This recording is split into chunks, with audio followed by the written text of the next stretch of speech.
হুদুদে বিশেষ করে যারা আসেন এখানে সবাই খুবই বাছাই করা মানুষ। হজ এজেন্সিগুলো সাধারণত ভায়া দিয়ে হাজি নেয়, এখানে কোনো ভায়ার হাজি নেই। আপনারা 100% মানুষ নিজেরা যোগাযোগ করে আসছেন, আপনার কোনো মিডল ম্যান নেই, তাই না? মিডল ম্যান যেখানে থাকে সেখানে নানান রকমের জটিলতা, ঝামেলা, 2 নাম্বারই এগুলো থাকে। আপনারা সরাসরি যোগাযোগ করেছেন। এখানে সবাই শিক্ষিত এবং একটা ক্লাসের মানুষ। পরিবর্তন বলতে যেটা হুজুর আপনি আমাকে বুঝাইতে চাইছেন সেটা হচ্ছে যে আমার কিন্তু দাড়ি উঠতেছে, যেটা আমার পূর্বে ছিল না। এবং সর্বোচ্চ যেটা আমার ক্ষেত্রে হয়েছে সেটা হচ্ছে যে আমি নামাজ পড়ার জন্য খুবই ধীর স্থির হয়ে গেছি, খুব ধীরে। এবং ইস্তেগফার, দুরুদ আগে যতটুকু পড়তাম তার চেয়ে বেশি এখন পড়ি। প্লাস ফজরের নামাজ আগে বেশিরভাগ সময় মসজিদে যে পড়ার তাগিদ ছিল না, এখন বেশ তাগিদ হচ্ছে। একটা বই আপনাদের জন্য আজকে আমি আমার পছন্দের একটা বই, আমাদের স্নেহের ছোট ভাই আরিফ আজাদের লেখা, আপনারা অনেকে তাকে চিনেন। আমি বহু পরিবারকে দেখেছি তাদের জীবনের পরিবর্তনের জন্য এই ছেলে, ইয়াং ম্যান, বাচ্চা ছেলে কিন্তু চিটাগং ইউনিভার্সিটির, ওর লেখা বই থেকে পরিবর্তন হয়েছে আমাদের ছোট ভাই। তো আলহামদুলিল্লাহ, আমি আরিফকে জিজ্ঞেস করেছি, আরিফ আজাদ, আপনার বইগুলোর মধ্যে কোন বইটা মানুষের সবচেয়ে বেশি ইমান জাগিয়ে তোলার জন্য সবচেয়ে বেশি হেল্পফুল হয়? তখন সে আমাকে বলেছে, শেখ, আমার বেলা ফুরাবার আগে বইটা আমার সবচেয়ে বেস্ট বই, যেটা আমি নিজে মনে করি যে আমার দ্বারা আল্লাহ সবচেয়ে ভালো কাজ নিয়েছে। তো ওই বইটা আমি আপনাদের সবার জন্য এনেছি।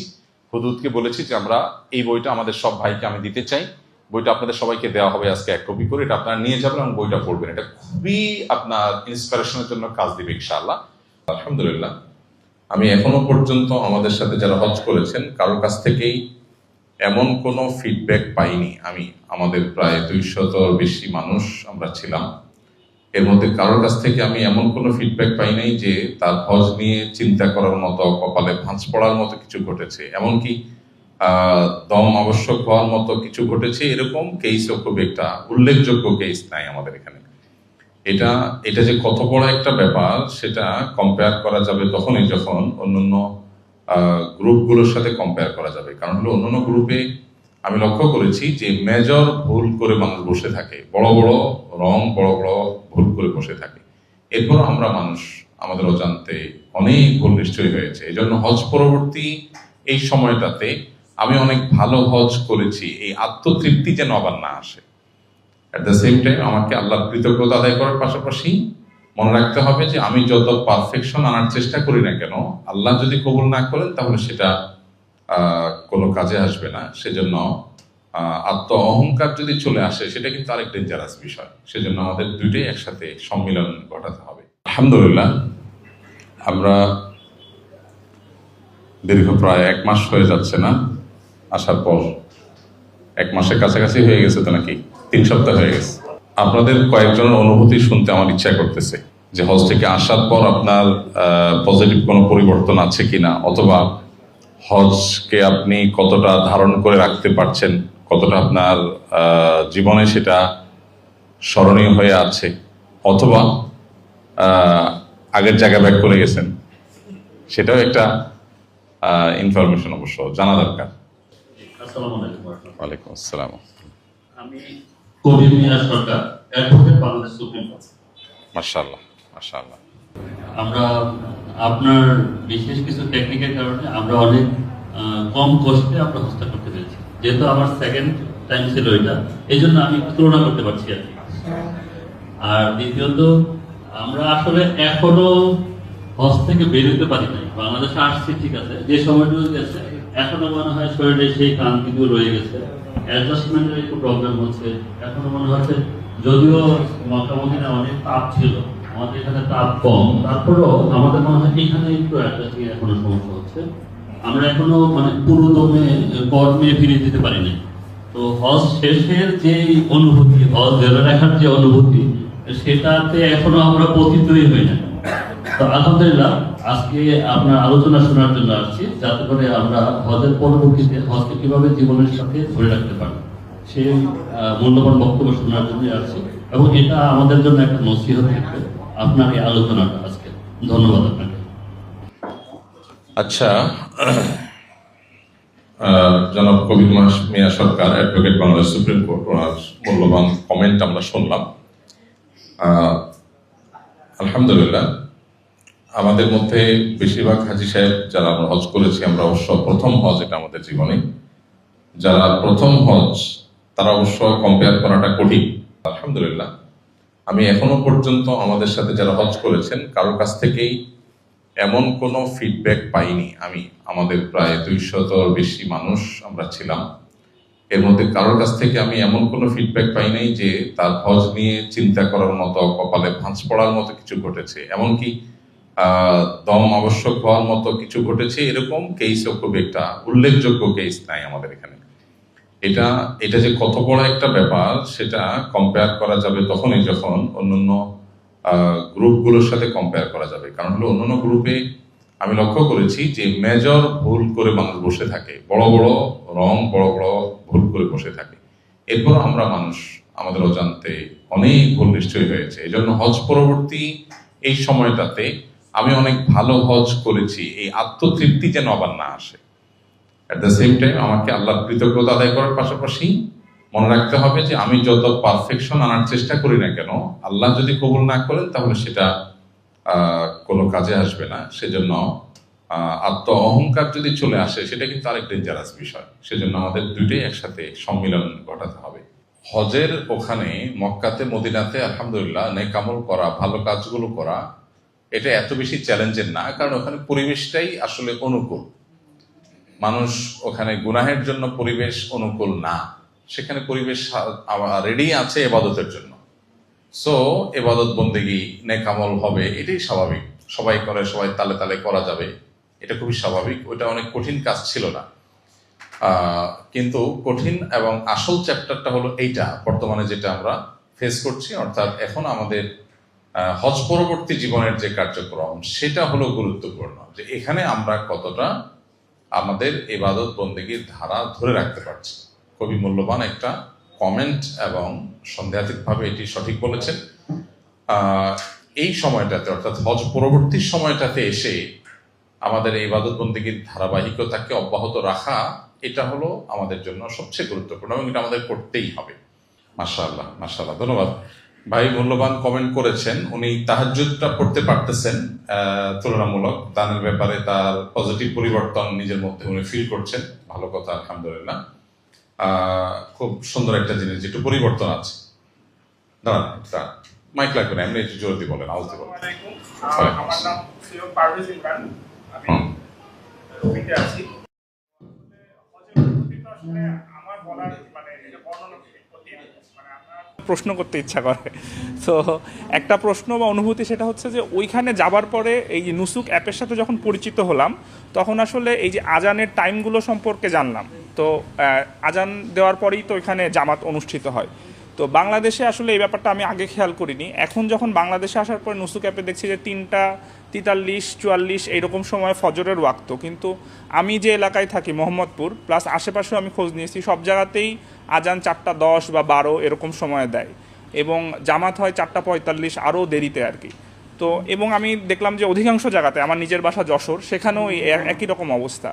তো আসলে এইগুলো আমাদের এত দেরিতে কেন আজান দেওয়া হয় বাংলাদেশে, বা অন্য ক্ষেত্রে আমি দেখছি আসরের আজানও অনেক দেরিতে দেওয়া হয়।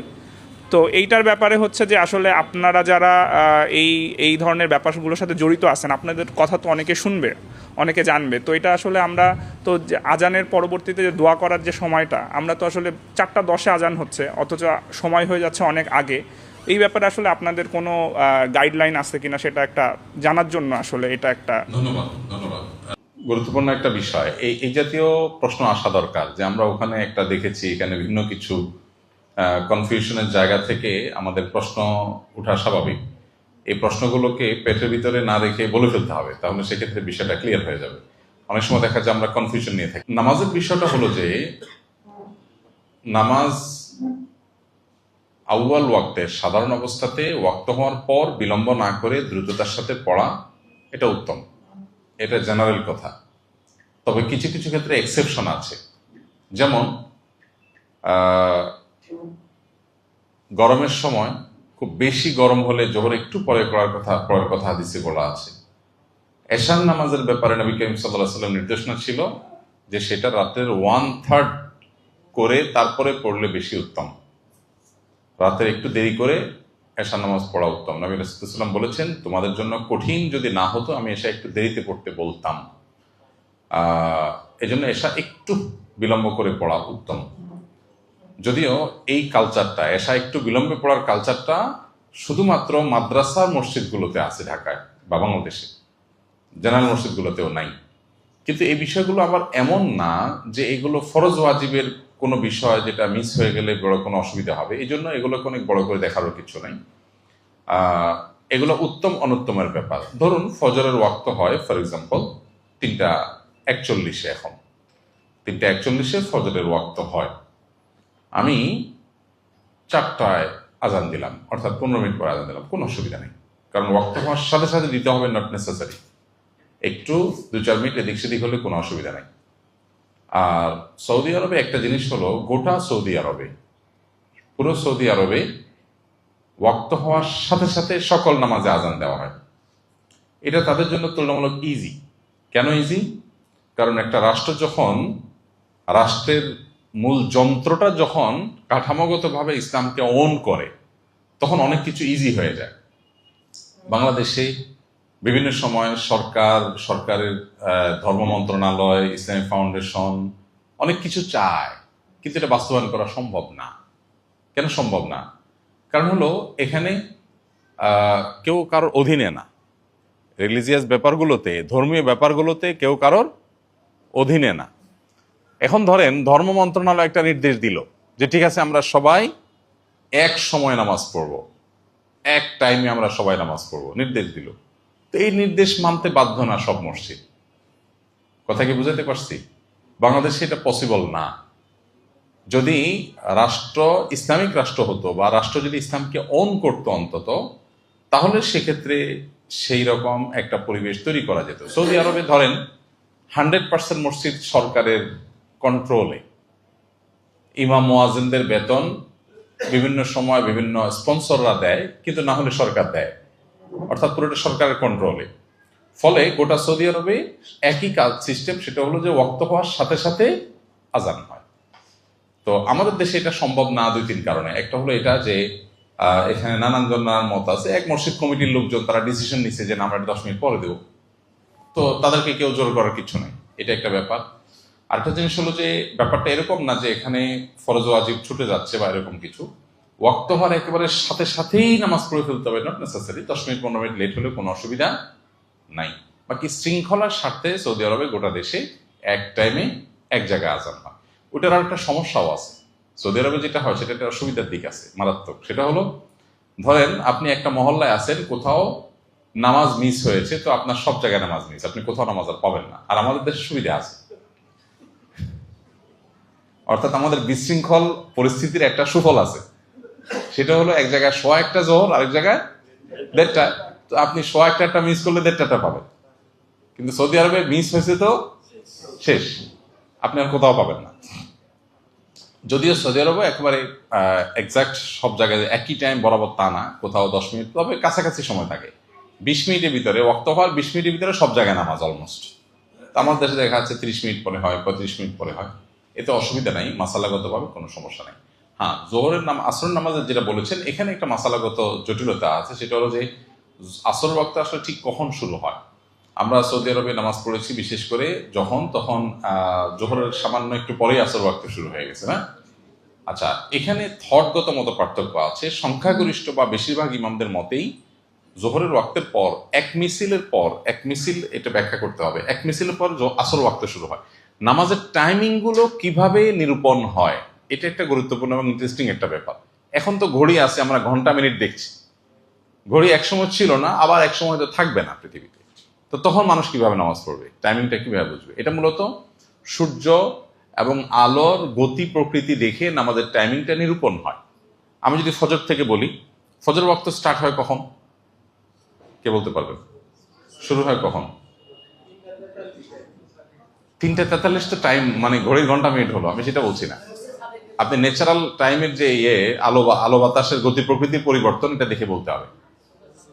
শোভে সাদিকের মিনিংটা কি? সেটা হলো রাত গভীর হলে অন্ধকার হয়ে যায়, ভোরে যখন একটু আলো শুরু হয়, প্রথমে একটু আলো শুরু হয়ে হালকা একটু আলোর ভাব হয়ে আবার অন্ধকার হয়, এরপর আবার আলো শুরু হয়, এরপর আলো আস্তে আস্তে বাড়তে থাকে। এই দ্বিতীয় আলো যেটা শুরু হয় এটাকে বলা হয় সুবহে সাদিক, আর প্রথম আলো যেটা শুরু হয় এটাকে বলা হয় সুবহে কাজিব, মানে এটা আসল রিয়েল সকাল না। প্রথমে একটু আলো হয়ে, সেটা তাহাজ্জুদের সময় হয়, একটু আলো হয়ে আবার অন্ধকার হয়ে যায়, এরপর আবার আলো হয়, এরপর আলোটা আস্তে আস্তে আস্তে বাড়তে থাকে। এটা পূর্বাকাশের দিকে বেশি এটার আলোক ছটাটা দেখা যায়। আমরা তো সারা জীবন ঘড়ি দেখেই নামাজ পড়েছি। একটু কখনো সুযোগ হলে ভোর রাতে তাহাজ্জুদের জন্য উঠলে, ছাদে উঠলে একটু বাইরে একটু খেয়াল করেন, এনভায়রনমেন্টটা লক্ষ্য করলে চোখে পড়বে। তো এটা হলো ফজর ওয়াক্ত শুরু হয়, আর শেষ হয় কখন? ফজর ওয়াক্ত শেষ লাস্ট টাইম কখন?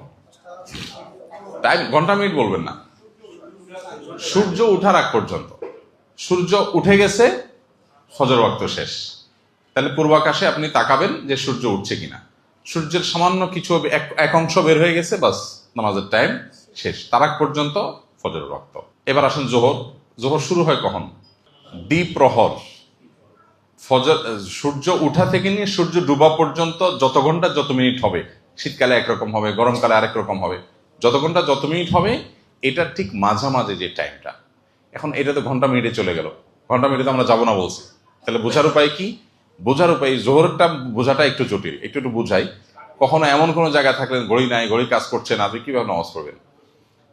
যে কোনো বস্তু, একটা লাঠি, একটা মানুষ, একটা গাছ, সেটা সকালের দিকে যখন পূর্বে, ধরুন এই পাশটা পূব পাশ, এখানে একটা লাঠি আপনার আছে 1 হাত 2 হাত যে কোনো সাইজের, এই পাশ থেকে যখন সূর্য উঠে তখন এই বস্তুটার ছায়া কোন দিকে পড়ে? পশ্চিম দিকে পড়ে। আচ্ছা, সূর্য যখন উঠে তখন ছায়াটা কি ছোট হয় না বড় হয়? বিশাল বড় হয়। ছোটবেলায় আমরা আপনার এরকম সময় ছায়া দেখে মনে হচ্ছে আরে আমি এত বড়, বিশাল লম্বা ছায়া না? আচ্ছা, এখনো পোলাপান দেখেন নিজের ছায়া দেখে খুব প্রাউড করে, আরে আমি কত লম্বা মানুষ। তো এদিকে যখন সূর্য উঠে তখন ছায়া এদিকে বড় হয়। এরপর সূর্য যত উপরের দিকে উঠতে থাকে ছায়া কি আরো বাড়ে না কমে? কমে। কমতে কমতে কমতে কমতে একেবারে যে পর্যায়ে এসে মানে সবচেয়ে ছোট হয়ে যায়, আর ছোট হওয়ার অপশন নাই, সেটা হলো দ্বিপ্রহর, ঠিক দুপুর বেলাটা। এখন ধরেন 12টা 2 বা 3, এই 12টা 2 3 যখন বাদে তখন আপনি খেয়াল করবেন যে কোনো গাছ, লাঠি, এটার ছায়াটা কত দূর, দেখবেন যে ছায়াটা একদম ছোট্ট। মানে মানুষটা যদি ধরেন 3 হাত 3.5 হাতের হয়, তাহলে তার ছায়াটা দেখবেন 1 বিঘতের বা 1 হাতের, সবচেয়ে ছোট। এটাকে বলা হয় মূল ছায়া, মূল ছায়া বলা হয় এটাকে। ওকে, এরপরে সূর্য তো এখন মাঝামাঝি আছে, এই জন্য ছায়া ছোট। এরপরে পশ্চিম আকাশে যখন সূর্য ঢলে পড়ে যখন পশ্চিম আকাশে, তখন ছায়া আগে তো ছিল এদিকে, তখন ছায়া হতে থাকে উল্টা দিকে, ওইদিকে চলে যায় ছায়াটা। যে আবার সূর্য যত পশ্চিমে যেতে থাকে ছায়া আস্তে আস্তে বাড়তে থাকে। সূর্য ডুবার সময় আবার ওই সকালে যেরকম লম্বা ছায়া ছিল, ঠিক ডুবার সময় এরকম আবার বিশাল বড় ছায়া হয়। আমরা ঢাকা শহরের ফকফকা লাইটের মধ্যে থাকি, তো ছায়াটায় আমাদের দেখার কপাল হয় না। এই শহুরে জীবনে এই ফকফকা লাইটের মধ্যে হয়তো এটা কঠিন হয়, আর আমরা ঘড়ির ঘন্টা মিনিটে ইউজ টু হয়ে যাওয়ার কারণে এটা আমাদের কাছে জটিল মনে হচ্ছে। যদি আপনি ওই লাইফে থাকতেন তখন ওটা আপনার কাছে ইউজ টু হয়ে যেত এবং সেট হয়ে যেত, প্রতিদিন আপনাকে খুঁজতে হতো না, একটা পর্যায়ে আপনার কাছে এটা ইজি হয়ে যেত। এখন যেরকম ঘড়ি ঘন্টা মিনিট আমাদের কাছে ইজি হয়ে গেছে, ঘড়ি ঘন্টা মিনিট ইজি হওয়ার কারণে আমরা ঘড়ি না দেখেও টাইমটা বলতে পারি। এখন আনুমানিক কত সময় আমরা ঘড়ি না দেখে সবাই বলতে পারবো, তাই না? ইউজ টু হয়ে গেছে। যদি এটা না থাকতো তখন এটা আমাদের কাছে ইউজ টু হয়ে যেত, আমরা ইউজ টু হয়ে যেতাম তখন। এই হলো বিষয়। তো বাংলাদেশে নামাজের ব্যাপারে আপনার একটু দেরি যেটা আমরা করতে দেখি, এটাতে মেজর কোনো অসুবিধা নাই, যদিও জেনারেলি সাধারণত ওয়াক্ত হওয়ার পর দেরি না করে নামাজ পড়া উত্তম। নবী করিম সাল্লাল্লাহু আলাইহি ওয়াসাল্লামকে জিজ্ঞাসা করা হয়েছে আইয়ুল আমালি আফদাল, কোন আমল সবচেয়ে উত্তম? নবীজি বলেছেন as-salatu li awwali waqtiha, ওয়াক্ত হওয়ার পর শুরুর দিকেই নামাজ পড়ে ফেলা। ওয়াক্ত হয়েছে যখন, তখন দেরি না করে তাড়াতাড়ি নামাজ পড়াটাই হলো কি উত্তম। তো এই জন্য আমাদের সেই চেষ্টাটা করা দরকার। আমরা নর্মালি এটা করবো। আমাদের বোনরা যারা আছেন বাসা বাড়িতে নামাজ পড়েন, আপনারা টাইম হওয়ার পর বিলম্ব না করে সাথে সাথে নামাজ পড়বেন। অনেক বন্ধুদের মধ্যে একটা প্রবণতা আছে, ভুল ধারণা আছে, সেটা হলো যে আমরা মনে করি মসজিদে আজানের পর আমাকে নামাজ স্টার্ট করতে হবে। না, মোটেই না। ওয়াক্ত হয়ে গেছে, আপনি নামাজ পড়ে ফেলবেন। মসজিদে নামাজ হলো কি হলো না, আজান হলো কি হলো না, এটা মা বোনদের দেখার বিষয় না। হুজুর আসসালামু আলাইকুম, আমি সৈয়দ মোহাম্মদ শহীদুল ইসলাম। হুজুর, আমার তো শারীরিকভাবে অনেক পরিবর্তন হয়েছে, যেটা আপনার প্রশ্ন ছিল। দেখছি আমার মাইকও ভালো পরিবর্তিত। তো পরিবর্তন বলতে যেটা হুজুর আপনি আমাকে বুঝাইতে চাইছেন, সেটা হচ্ছে যে আমার কিন্তু দাড়ি উঠতেছে, যেটা আমার পূর্বে ছিল না। মাশাআল্লাহ, বয়স হবে। এবং সর্বোচ্চ যেটা আমার ক্ষেত্রে হয়েছে সেটা হচ্ছে যে আমি নামাজ পড়ার জন্য খুব ধীর স্থির হয়ে গেছি, খুব ধীরে। এবং ইস্তেগফার, দুরুদ আগে যতটুকু পড়তাম তার চেয়ে বেশি এখন পড়ি। প্লাস ফজরের নামাজ আগে বেশিরভাগ সময় মসজিদে যে পড়ার তাগিদ ছিল না, এখন বেশ তাগিদ হচ্ছে। প্লাস এশরাকের যে নামাজটা, এই সম্বন্ধেও আমি বেশ মনে হচ্ছে যে আগ্রহ হচ্ছে আর কি। যাই হোক, এইটা হচ্ছে আমার ক্ষেত্রে বেশ পরিবর্তন। এই পরিবর্তনটুকু যেন আমি ধরে রাখতে পারি, হুজুর আপনার পক্ষ থেকে সবার কাছে দোয়ার প্রার্থী। আল্লাহুম্মা আমিন। আমরা দোয়া করি ভাইয়ের জন্য, আল্লাহ তৌফিক দান করুন। আসসালামু আলাইকুম। আপনার পুরো পরিচয় একটু দিবেন। আমি senior assistant police commissioner of criminal intelligence and prosecution বিভাগে আছি। হজ পরবর্তী জীবনে এই পরিবর্তন আসাটা অনেক গুরুত্বপূর্ণ। ভাই আলহামদুলিল্লাহ দাড়ি রেখে দিয়েছেন। আমরা দোয়া করি আল্লাহ তাআলা দাড়িকে আল্লাহ তাআলা সম্পূর্ণ বড় করার তৌফিক দান করুন। আর সেই সাথে ওনার নামাজে, নফল নামাজে, ফরজ নামাজে, ফজর নামাজ জামাতের সাথে পড়ার ক্ষেত্রে পরিবর্তনের কথা আমরা শুনলাম। সন্দেহাতীতভাবে এটা অনুপ্রাণিত হওয়ার মতো একটি বিষয়। সত্যি আমাদের এরকম পরিবর্তনটা আসা দরকার। আমি মক্কায় বলেছিলাম 2 রাকাত নামাজের চ্যালেঞ্জ নেওয়ার জন্য, যে পূর্ণ মনোযোগের সাথে পড়া যাবে। চেষ্টা করে যাচ্ছেন এখনো? হ্যাঁ, ইন্টারেস্টিং বিষয় হলো, দেখেন কত কিছুই তো আমরা করি না, কত চ্যালেঞ্জই তো নেই।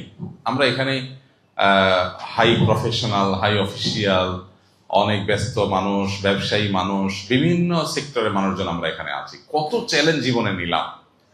ঢাকায় একটা ভালো একটা জায়গায় একটা জমি কিনবো, একটা বাড়ি করবো, হয়ে গেছে। কত কিছুই তো হয়ে গেল। কিন্তু এই একটা ছোট্ট কাজ, আবারও বলি আজকে, আমরা যদি কেউ পারি, প্রয়োজন আমরা গ্রুপে শেয়ার করবো ইনশাআল্লাহ, অন্যরা অনুপ্রাণিত হব। জাস্ট 2 রাকাত নামাজ পড়বেন। 2 রাকাত নামাজ পড়বেন, একবারের জন্য আল্লাহ ছাড়া অন্য কারোর কথা স্মরণ হবে না। ছোট চ্যালেঞ্জ, কি বলেন? নেওয়া যাবে ইনশাআল্লাহ।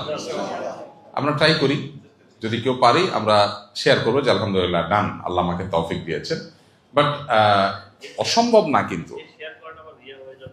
না, রিয়ার উদ্দেশ্যে না, এটা তো উদ্দেশ্যের উপর নির্ভর করবে আপনি কেন শেয়ার করছেন। আপনি শেয়ার করে যে আরেকজনকে প্রেরণা দেন, আরেকজন তখন চ্যালেঞ্জ নিবে যে মাশাআল্লাহ তাহলে আমিও পারবো, হয়তো সে উদ্দেশ্যে করবে। মূলত আমাদের ফোকাস বা মনোযোগ ধ্বংস হয়ে গেছে।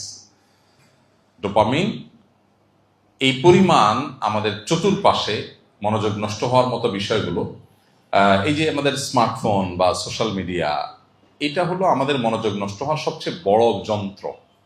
আমাদের চতুর্দিকে মনোযোগকে বিক্ষিপ্ত করে ফেলছে, ফলে আমাদের কোনো কাজের প্রতি মনোযোগ রাখতে পারি না। দেখেন একজন মানুষ তার অফিসে, তার জবে, তার বিজনেসে তিনি কাঙ্ক্ষিত যে পারফরমেন্স সেটা করতে না পারার অন্যতম বড় কারণ হলো তার ফোকাস সেভাবে ধরে রাখতে না পারা। তো এই জন্য ইবাদতে মনোযোগ ধরে রাখার চ্যালেঞ্জ আমাদেরকে ওভারকাম করতে হবে, এই চ্যালেঞ্জ আমাদেরকে জিততে হবে। এবং সেটার জন্য এই যে হজের পরে এসে যদি 2 রাকাত নামাজ অন্তত পড়ার চ্যালেঞ্জ নেই, যে আমি 2 রাকাত নামাজ সম্পূর্ণরূপে পূর্ণ মনোযোগের সাথে পড়বো ইনশাআল্লাহ, তাহলে এটা অনেক বড় একটা চ্যালেঞ্জের ব্যাপার হবে, অনেক বড় একটা ব্যাপার হবে ইনশাআল্লাহ। তো আল্লাহ তৌফিক দান করুক। ভাই যেভাবে বললেন সন্দেহাতীতভাবে এটা আমাদের অন্যদের মধ্যে হওয়া দরকার। আমরা চেষ্টা করবো ইনশাআল্লাহ ওখানকার আমলের ধারাবাহিকতাটাকে ধরে রাখার জন্য। আর আজকে যে আমরা একত্রিত হয়েছি, এটার অন্যতম বরং প্রধান উদ্দেশ্যই হলো এটা, যে আমরা আবার ওই যে মুখগুলো দেখা হলো, ওই ভাইগুলোর সাথে দেখা হলো, আবার একটু স্মরণ হবে, একটু তাগাদা হবে, একটু নিজের ভিতরে প্রেশার ফিল হবে, যে আমরা না একসাথে তাহাজ্জুদ পড়তে হারামে গিয়ে যেতাম রুমমেটদের সাথে, আমরা না বক্তব্য হওয়ার সাথে সাথে মসজিদে চলে যেতাম। এখন যে জগতে আমরা আবার ব্যস্ত হয়ে পড়েছি, শয়তান আমাদেরকে এমন একটা চক্রের মধ্যে ফেলে দিয়েছে, মানে লেফট রাইট করছি, অফিস টু বাসা, আমার কাজ কাজ কাজ, পয়সা পয়সা পয়সা, কেন করছি নিজেও যায় না। এবং এটা যে আমি ভোগ করতে পারবো না পুরোপুরি সেটাও আমরা জানি। জাস্ট আমরা আসলে নিজেরা নিজেদের নিয়ন্ত্রণ হয়, শয়তান আমাদের কন্ট্রোলে নিয়ে নিচ্ছে, এবং আমরা শয়তান যেভাবে অর্ডার করছে সেভাবে আমরা উঠবস করছি, আসা যাওয়া করছি, জাস্ট ইট। কিন্তু মক্কাতে আমরা আমাদের সাধারণ জীবনের বাইরে গিয়ে নিজেকে একটু কল্পনা করার চেষ্টা করেছি, একটু অন্য জগতে গিয়েছি, তাই না? তো সেই ফ্লেভারটা জীবনে ধরে রাখার চেষ্টা করতে হবে। মানুষের জীবনে সব ক্ষেত্রে কম্প্রোমাইজিং হলে চলে না, কিছু ক্ষেত্রে তো নো কম্প্রোমাইজের লেভেলে থাকতে হয়। আমাদের সেই জিনিসটা হওয়া উচিত যে আমার আল্লাহ অসন্তুষ্ট হন এমন কাজ আমি করব না, এখানে আমি কম্প্রোমাইজে যাব না, সেটা যেই হোক। তাতে যদি আমার কোনো আপন প্রিয় বন্ধু বান্ধব, নিজস্ব খুব কাছের মানুষজনকেও যদি নাকচ করতে হয়, হোক, আমি কম্প্রোমাইজে যাব না। তো এই জায়গাটা আমাদের থাকা দরকার। আল্লাহ আমাদেরকে তৌফিক দান করুন। আল ইমান ও বাইনার রাজা ওয়াল খাউফ, ইমান হলো ভয় এবং আশা, এই দুইয়ের মিশেলে, এই দুইটার মাঝামাঝি হলো ইমানের অবস্থানটা। একজন ইমানদার অবশ্যই ডেফিনেটলি তিনি চিন্তা করবেন যে নিশ্চয়ই আমার অনেক ত্রুটি বিচ্যুতি হয়েছে, হয়তো আল্লাহ আমারটা কবুল করবেন না, এই ভয়টা তার মধ্যে থাকবে। এট দ্য সেম টাইম তার কাছে সে আশাও থাকবে যে আল্লাহ আমাকে হজের তৌফিক দিয়েছেন, হজের পরে হজ পুনর্মিলনিত আল্লাহ আমাকে আসার তৌফিক দিয়েছেন, হয়তো আসতে পারেননি, আমি আসতে পেরেছি, এবং আমার হজ কবুল হলো কি হলো না, এই যে একটা চিন্তা আমার মধ্যে কাজ করছে, মাবরুর হজ হলো কি হলো না, এই যে একটা তাগাদা আমার মধ্যে অনুভব হচ্ছে, ইটসেলফ এটা আপনার হজ মাবরুর হজ হয়ে ওঠার একটা আলামত। কারণ হলো আপনি যে চেষ্টা করছেন, আপনি যে স্ট্রাগল করছেন, আপনি যে ভাবছেন, বান্দার এই জিনিসটা আল্লাহ তাআলা খুব পছন্দ করেন। আর যারা হজ করেছেন কি হলো না হলো, সে এসে টুপিটা ভাঁজ করে, মক্কা থেকে এসে টুপিটা ভাঁজ করে পকেটে রেখে আবার সে চলে গেছে তার আগের মোড়ে, এবং তার হালাল নাই, হারাম নাই, বাজ নাই, বিচার নাই। সে মানুষগুলোর তুলনায় আল্লাহ আমার মধ্যে যে ফিলিংস আছে, আমি যে আমার হজ কবুল হওয়া না হওয়া নিয়ে ভীত সন্ত্রস্ত আছি, ইটসেলফ এটা একটা ভালো লক্ষণ, আলহামদুলিল্লাহ। এই জন্য সম্পূর্ণ নিরাশ হব না, আল্লাহ রাব্বুল আলামিন এর কাছে আশাবাদী হব। একজন সালাফ বলেছিলেন, আল্লাহ যদি ঘোষণা দেন পৃথিবীতে একজনকে শুধু মাফ করা হবে, অনলি ওয়ান, আর কাউকে হবে না, একজন জান্নাতে যাবে আর সব জাহান্নামে, তো তিনি বলেছেন আমি আশা করি সে একজনের আমি হব। আবার যদি আল্লাহ বলেন যে একজনকে জাহান্নামে দেওয়া হবে আর সবাইকে মাফ করে দেওয়া হবে, সেক্ষেত্রে আমার আশঙ্কা বা ভয় থাকবে যে হতে পারে সে একজন আমি হব। শয়তানের স্কুলের সবচেয়ে আকর্ষণীয় সিলেবাস হলো নিরাশ করে দেওয়া। সে সবচেয়ে বেশি ট্রাই করে মানুষকে নিরাশ করে দেওয়া, যে না আমার তো কোনো কিছুই তো হলো না। আপনি হজ করে আসার পর আপনার মধ্যে পজিটিভ পরিবর্তন খুব বেশি একটা হয় নাই, কাঙ্ক্ষিত প্রত্যাশিত যেটা আপনি স্বপ্ন দেখেছেন সেটা হয় নাই, আবার আপনি মনে হচ্ছে আগের জগতে চলে যাচ্ছেন, এটা নিয়ে আপনার মধ্যে একটু ভয় কাজ করছে, তো এটা হলো আপনার প্রেরণা, এটা হলো আপনার নিজের ব্যাপারে পজিটিভ ধারণা করার একটা ক্লু, যে এই যে আমার মধ্যে একটা চিন্তা আছে, এটা আমার পুঁজি, এটাকে ধরে এটাকে বেয়ে বেয়ে এই রশি ধরে আমাকে অগ্রসর হতে হবে। শয়তান কিন্তু মানুষকে নিরাশ করে দেয়, এটা খুব ডেঞ্জারাস জিনিস, না আমার দ্বারা হবে না। এই জন্য নিজেকে মাঝে মধ্যে থ্যাঙ্কস দিতে হয়, নিজেকে মানুষের থ্যাঙ্কস জানাইতে হয়, আলহামদুলিল্লাহ এটুকু তো হয়েছে, আমরা খুঁজে বের করার চেষ্টা করবো ইনশাআল্লাহ। আল্লাহ আমাদেরকে সেই তৌফিক দান করুন। আর ভাইয়ের মধ্যে আরেকটা পজিটিভ পরিবর্তনের কথা আমরা শুনলাম, তিনি খেলা দেখা ছেড়ে দিয়েছেন। দেখুন, মুসলমান খেলবে, খেলা দেখবে কেন? খেলবেন, যে খেলে ফিজিক্যালি সে ফিট থাকে, মানে যেসব খেলা ফিজিক্যালি মুভমেন্টের ব্যাপার থাকে, ফিজিক্যাল মুভমেন্টের ব্যাপার থাকে, সেখানে ফিজিক্যাল ফিটনেসের ব্যাপার থাকে। তো মুসলমান প্রয়োজন হলে সে খেলবে, দৌড়াবে, খেলবে, আরেকজন আমি বসে বসে দেখবো, এটার মিনিংটা কি? সে পয়সা কামাইলো সে কামাই করবে, তারপরে যার নাম যশ খেতে হইলো তার হবে, আমি এখানে বসে বসে হাত কসলাইলাম, মানে এইটার মিনিংটা কি? পৃথিবীটাকে এমনভাবে ডিজাইন করা হয়েছে, মানুষকে বলা হয়েছে, মানে সরি টু সে, মানুষকে বানানো হয়েছে বেকুব, মানুষ বোকার মতো করে, সে হাসে, সে কাঁদে। এই মেকানিজম ওরা ডেভেলপ করছে, ওরা তৈরি করছে, আমাদেরকে হাসায়, আমাদেরকে কাঁদায়। ওই দল হেরে গেছে, আমি কাঁদতেছি, ও জিতছে, আমি হাসতেছি, অথচ এখানে আদর্শের কোনো ব্যাপার নাই, পুরাটাই হলো ব্যবসা। ব্যবসায় সে লাভবান হয়েছে, আমি হাসছি, সে লস করছে, আমি কাঁদছি, অথচ তাতে আমার লাভ লসের চুল পরিমাণ যোগ বিয়োগ হচ্ছে না। তো ইমানদার এত অনর্থক জীবনযাপন ইমানদারের সাথে সাজে না আসলে। আর এর সাথে যে হারাম বিষয়গুলো আছে সেগুলো তো আছেই। সেই কারণে আমরা এই সমস্ত অনর্থকতা থেকে বেঁচে থাকার চেষ্টা করব। মানুষের ফিজিক্যাল মুভমেন্টের কারণে মানুষের প্রফুল্লতা আসে, কাজের স্পৃহা, স্টামিনা আসে।